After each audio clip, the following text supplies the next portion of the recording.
stop smelling like, I always say a garbage can on a hot day in Mississippi. How do you tackle persistent body odor beyond deodorant? Most people refer to everything as deodorant, but there is definitely a difference. And the bacteria just love to feed off that sweat and the byproduct. So essentially, to stop body odor, you want to think of it tackling the problem two ways. So clearly, y'all want to know how to stop smelling like, I always say a garbage can on a hot day in Mississippi, because they ain't no stink like that. Okay.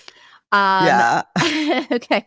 So obviously we know, like, first thing you think of body odor is deodorant, right? But how do you tackle persistent body odor beyond deodorant? Okay. Well, actually, with just the word deodorant, I think it's good for us to also just start by differentiating between deodorant and antiperspirant, because I think a lot of people get those words confused. Amen, sister. Yeah, Amen. I think most people refer to everything as deodorant, but there is definitely a difference. Deodorant masks the odor, whereas antiperspirant actually uses ingredients to stop the sweat from coming out. So there is a difference between the two. So we'll start with that. But yes, there's other things that people can do, and we have both talked about it. One of the, as we know, one of the biggest components, in addition to sweat, that plays a role in body odor production is the bacteria in our microbiome. And the bacteria just love to feed off that sweat, and the byproduct is this odor.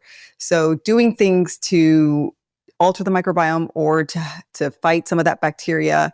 And I know we both love something like benzoyl peroxide. Those can target those odor-causing bacteria, which is a really cool hack.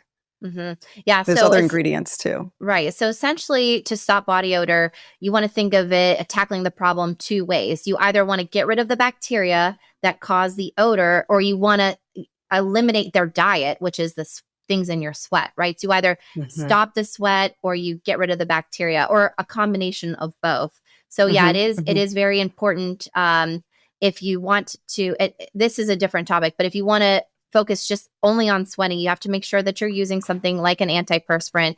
But if you only care about body odor, you can use things like benzoyl peroxide, which is a good one. And I really like that, but it can be a little irritating for especially the underarms, which can be quite a bit more sensitive.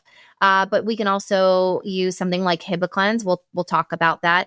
And then other acids that can neutralize the pH in a certain way to create an inhospitable environment for bacteria. And I'm talking about like glycolic acid or a hypochlorous acid. So, when I go to the gym, one of my favorite hacks is to like spray my body really fast with a bottle of hypochlorous acid that I keep in my car. So that way I don't like stink to high heaven. And it's just, kind of neutralizes it a little bit.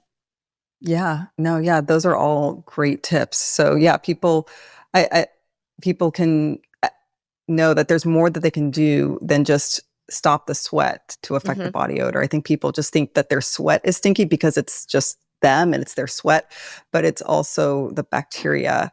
And, people like sometimes feel like they're at a loss. They feel like they've tried like all these products on, over the counter and everything. And this is getting more into the sweat realm, but there are prescriptions that derms can do to help both the sweat and the body odor. There's like topical prescription antibiotics if you want to focus more on body odor. But if you want to work on the sweat in addition, there are so many options that you can get from the dermatologist, like other topical prescriptions. There's even oral prescriptions, and then there's even Botox injections and like other procedures like Meridry. So there's hope out there if you really want to tackle the sweat and the body odor.